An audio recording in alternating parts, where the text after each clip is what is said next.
Алматы мемлекеттік политехникалық колледжінің ақпараттық технологиялар кафедрасының арнайы пән оқытушысы Қойланова Балнұр Полатқызы. Құрметті бірінші курс студенттері, бүгін мен сіздерге информатика сабағынан жаңа тақырып өтетін боламын. Бүгінгі біздің сабағымыздың тақырыбы алгоритмдеудің негізгі ұғымдары және алгоритмдердің қасиеттері. Әуелі мен сіздерге сабақтың мақсатымен таныстырып өтейін. Бүгінгі біздің сабағымыздың мақсаты алгоритм түрлері, жалпы алгоритм ұғымы, алгоритмнің қасиеттері, алгоритмдерді құру жолдары туралы білімдерімізді жетілдіру және де логикалық ойлау қабілетімізді арттыру болып табылады. Сабақтың жоспарымен таныстырып өтейін. Ең әуелі алгоритм ұғымына тоқталамыз. Сосын барып алгоритмнің қасиеттеріне тоқтап, толықтай 5 қасиетін талдайтын боламыз. Сосын барып алгоритмнің түрлеріне, яғни құрылымына, алгоритмнің негізгі 3 түрі бар, сол 3 түріне тоқталатын боламыз.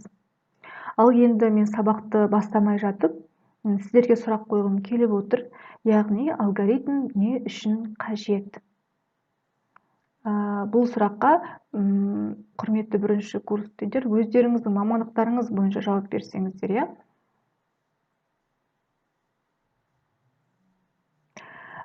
Өздеріңіз көріп отырғандай, суретте компьютерлік ойын, мобильді қосымша және программалау тілі туралы суреттер көрсетілген. Яғни бұлар не үшін керек? Біз кез келген мобильді қосымшаны, кез келген компьютерлік ойынды, немесе кез келген программа тілінде код жазу барысында ең әуелі біз алгоритм құрып алады екенбіз. Себебі біз белгілі бір нәтижеге тиімді түрде белгілі бір қадамдарды орындау арқылы нәтижеге жетеді екенбіз. Қазір алдағы уақытта мен сіздерге, яғни алгоритм қалай құрылады, оның құру барысы қалай, қай тілде құрылады, оның барлығын айтып өтетін боламын. Ал енді алгоритм дегеніміз не? Осы сұраққа тоқталып өтейік. Алгоритм дегеніміз алға қойылған мақсатқа жету үшін іс-әрекеттердің тізбектеліп орындалуы. Яғни белгілі бір нәтижеге біз тізбектерді орындау арқылы жетеді екенбіз. Яғни ол бізге уақытымызды үнемдеуге және де тиімді түрде белгілі бір шешімге жету мақсатында қолданады екенбіз.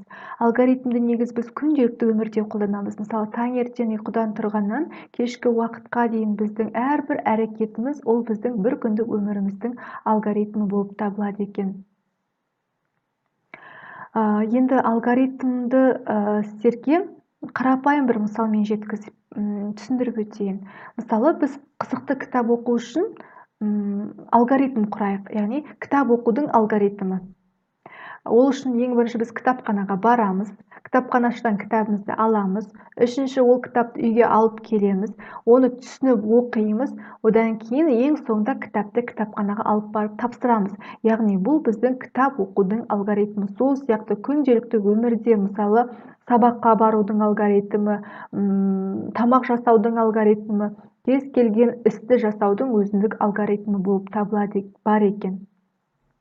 Ал енді осы алгоритмдерді атқарушылар, яғни орындаушылар кімдер деген сұрақ туындайды, иә?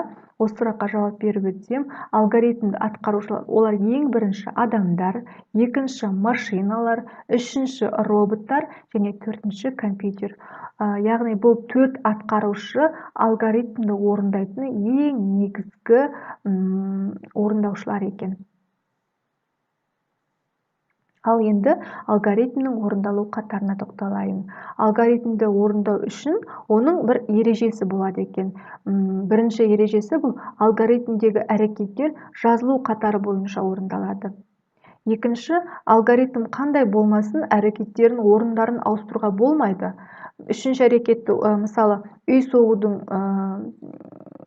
үшін, мысалы, біз ең әуелі фундаментін қалаймыз, сосын қабырғасын қалаймыз, сосын шатырын қалаймыз, иә? Сол сияқты әрбір қадамды рет-ретімен орындауымыз керек. Орындарын ауыстыруға болмайды. Үшінші, бір әрекетті аяқтамай келесіге ауысуға да болмайды екен. бұл алгоритмнің орындалу қатары ең негізгі 3 ережесі алгоритмін орындау үшін. Ал енді біз алгоритмнің қасиеттеріне тоқталайық. Алгоритмнің негізгі 5 қасиеті бар екен. Ол түсініктілігі, дискреттілігі, анықтылығы, нәтижелігі және жан-жақтылығы. Енді осы әрбір қасиетіне жеке-жеке тоқталып, түсініктілігі қасиеті, яғни алгоритмді орындаушыға алгоритмді жазу барысында дәл, толық түрде көрсету. Екінші дискреттілігі қасиеті. Алгоритмдерді тізбек түрінде, яғни қарапайым қадамдар түрінде құру. Және де қадамдар рет-ретімен орындалу. Бірінші қадам аяқталған соң, екінші қадамды орындау. Мысалы, қарапайым біз қызықты бір мақала оқу үшін ең әуелі біз газет аламыз, сатып аламыз. Оның ішіне қажетті ақпаратты, яғни мақаланы іздейміз.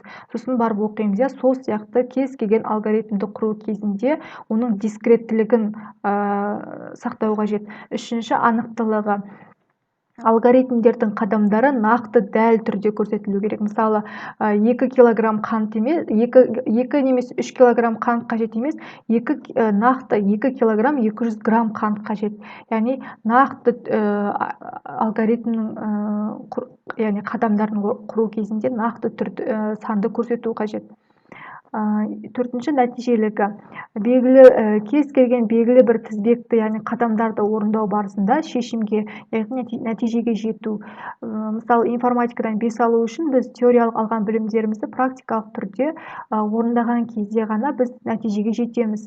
Жан-жақтылығы бұл қарапайым мысалмен түсіндірейін. Мысалы, біз есеп шығару кезінде көбейту, қосу, бөлу, азайту амалдарын кез келген сандарда қолданамыз. Мысалы, бөлуді біз осы сандарда қолданамыз, қосуды осы сандарда ғана қолданамыз деген ондай шарт жоқ. Сол сияқты алгоритмді құру кезінде ұқсас есептерді шешу барысында ол жан-жақтылығын көрсету қажет.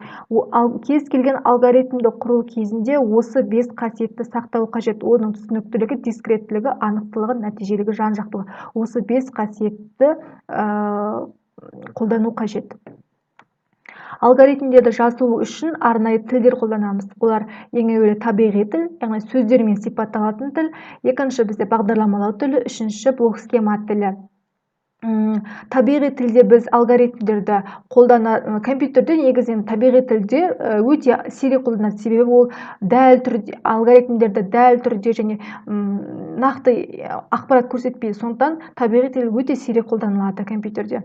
Бағдарламалау тілдері арнайы біздер C#, C++, Delphi, Python, Pascal сияқты кез келген бағдарламалау тілінде біз алгоритм, яғни кодтаймыз, соның барлығы алгоритмдердің бағдарламалау тілінде көрсетілуін айтады. Үшінші, блок схема тілі. Біз арнайы геометриялық фигураларды қолдану арқылы алгоритмдерді графикалық түрде бейнелейтін боламыз. Бұл графикалық түрде бейнелеу алгоритмдерді өте тиімді, нақты түрде қолдануға ыңғайлы түрде көрсетіледі. Блок схемаларды құру үшін біз арнайы геометриялық фигуралар қолданамыз. Ол қандай фигуралар? Тіктөртбұрыш, ромбик, параллелограмм, эллипс. Негізінен блок схема құрған кезде есептеу блогы, логикалық блок, енгізу шығару блоктары, басы және соңы. Осы 4 геометриялық фигура бізде блок схемада өте жиі қолданылатын фигуралардың қатарына жатады. Есептеу блогы бұл жерде әрбір есептеу кезінде біз тіктөртбұрышты қолданамыз. Ромбикті біз логикалық, яғни блокты условия, яғни шарт берген кезде екі бағытта жүзеге асады, ақиқат және жалған болған жағдайда. Параллелограмм, яғни енгізу шығару кезінде қолданамыз мәліметтер экранға. Ал егер де мәліметтер құжатқа немесе баспаға шығарылатын болса, онда біз мына геометриялық фигураны қолданатын боламыз. Эллипс фигурасын біз кез келген геометриялық блок схеманы қолданған кезінде міндетті түрде блок схеманың басы және соңы деп эллипсте көрсететін боламыз.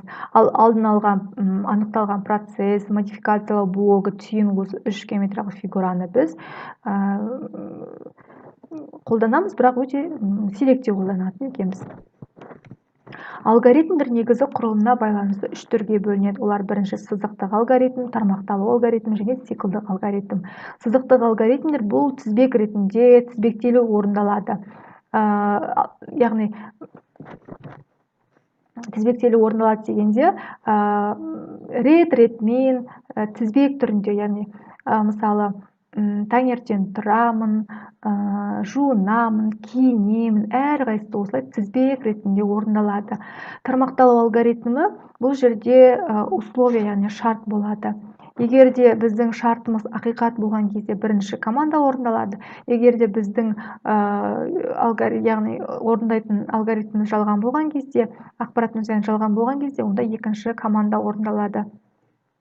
Ал қарап отырсаңыздар, циклді алгоритмдерді бұл жерде осы жерде қайталанады. Яғни осы жерде қайталану процесі жүзеге асады.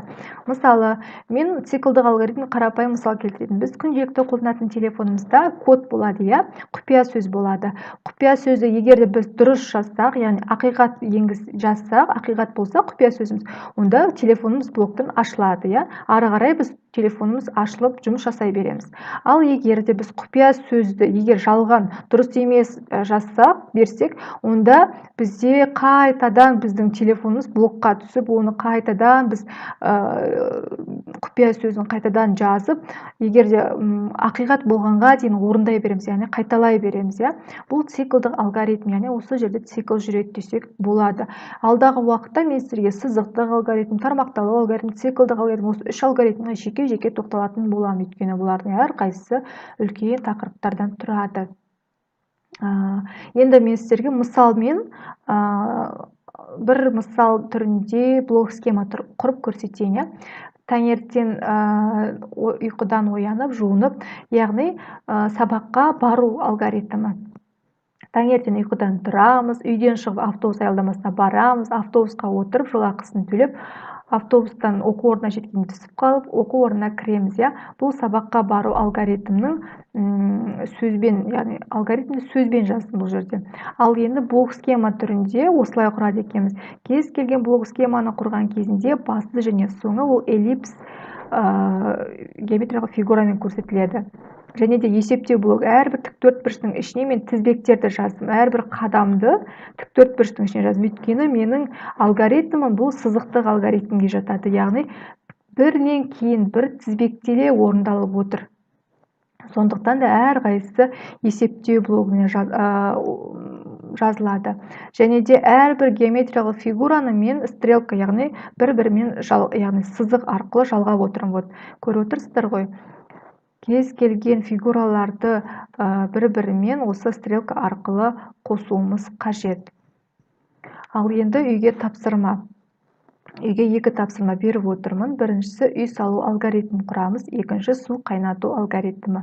Осы екі алгоритмді блок схема түрінде құрып көрсететін боласыздар.